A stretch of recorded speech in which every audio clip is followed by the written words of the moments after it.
Are you losing sight of why you started this journey in the first place?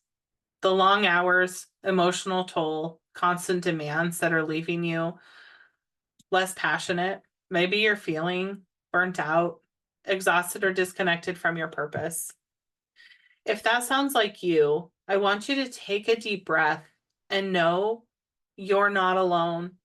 There is a way forward and through, because the reality of burnout is it's very prevalent in the healthcare field in particular, but also many fields right now.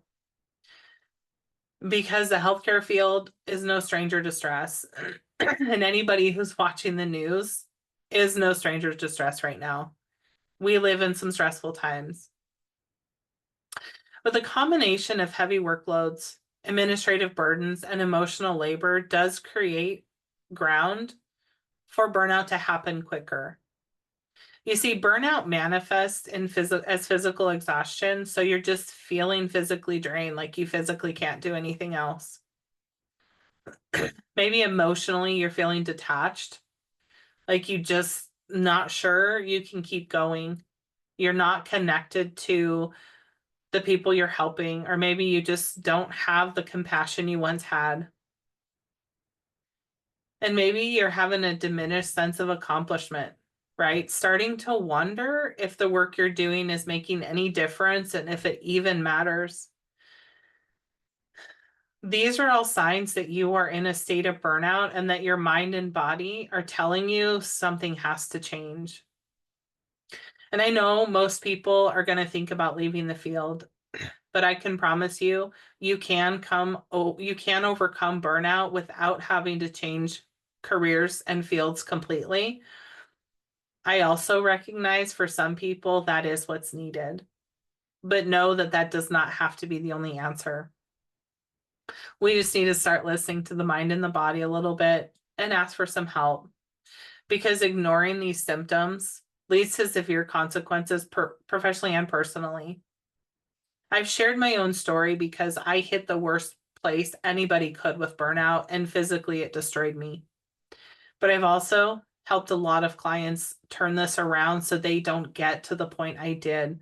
Because the good news is burnout doesn't have to end your story, but it can become something new, and it can become something different and better.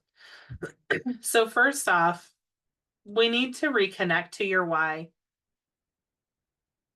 Why did you get into the field? Why did you choose the field you're in and the particular job you do? What inspired you to step into that? Because your why is what keeps you going. And oftentimes we get so busy, we lose sight of that. So I want to help you connect to your why. So if you're in a space to just pause and listen, do that. If not, come back to this video. But I want you to pause and just focus on your breath for a minute and take some time and think about, why did I get into this field? What drew me to do this work? Write down some of the moments that you felt the most fulfilled. Because I know healthcare can be hard. You don't always hear the thank yous and the gratitude and the good job you did for something. But I know they're there. And sometimes finding those can keep us going. Think about the people you've helped, that whether or not they said anything, you could see a visual difference that made you feel better, feel good about what you're doing. And as you're taking time to write down all of these moments, these reasons why, are there any themes or values that keep coming up? This might be, maybe you enjoy problem solving, or you had a direct impact on someone's life. But what are the patterns?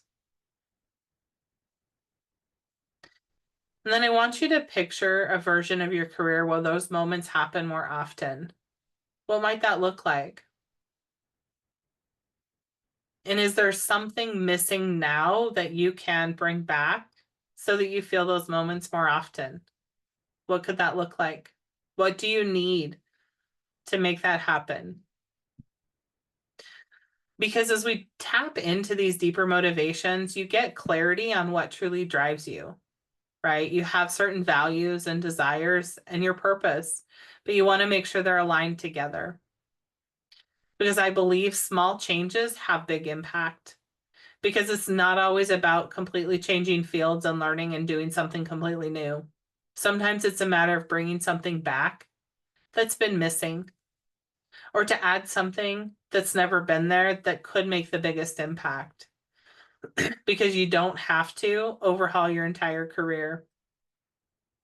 So I do believe intentional and small acts make a big difference. So this might be setting boundaries, right? Do you tend to take on responsibility, but those really don't align with your core values and your purpose and what you believe you should be doing? And if not, then is it something you should say no to? Do you celebrate the wins enough, right? Take time to acknowledge what you've succeeded at, what went well, no matter how big or small. Take time to do that. I want you to reconnect to why you enjoy helping patients, right? What is it about them? Do you truly enjoy making connection with other people? Those human to human moments?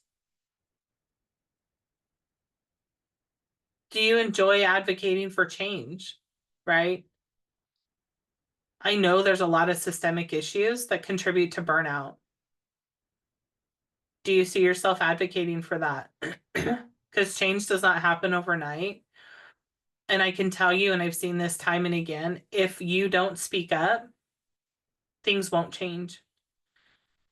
Because people don't know what's wrong or they don't know how to change it. So if you want to advocate and speak up for change, make sure you're not just speaking to what's broken, but what can help. Suggestions on what can help is usually the missing piece when people advocate. And that's why people don't feel heard, because they forgot to offer suggestions. We also need to think about building a support system. We can't thrive in our purpose without a support system. You need the right people around you, and you will burn out if you are in isolation. So support system doesn't always come from family. This might be colleagues and peers who you trust, who get the struggles you're going through, right? Healthcare, it's hard because not everybody understands. And I hear that all the time from first responders. People don't understand the work. You're right, not everybody does, but do you have support from people who do? Do you have mentors or leaders that you can seek guidance from, who've maybe walked in your shoes before? And professional help. We all need help at times.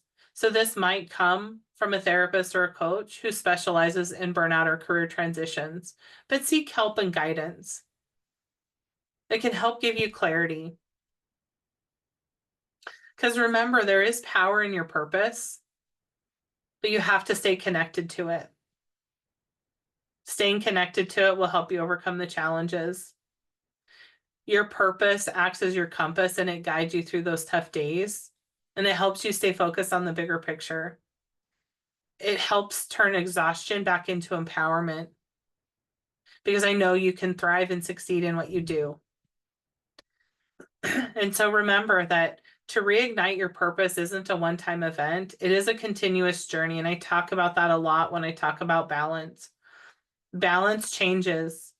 Staying connected to your purpose will probably change, but that comes from your values, your passions, and your strengths, right? Why you do what you do. But burnout does not mean that you're a failure. It just means it's time to refocus and recalibrate so that you can feel excited again. If you're struggling with where to start, how to start to get refreshed and rejuvenated, I would love to support you on that journey. It's a free consultation for you just check it out at abundantwellnessessentials.com/consult. I want to see you thrive in the purpose you're called to. And I want to help you get that plan if you're uncertain of where to go. But first of all, and most of all, just take time to pause and reflect back to, why did you start to do what you do? There's a reason you did it. Have a blessed day, my friend.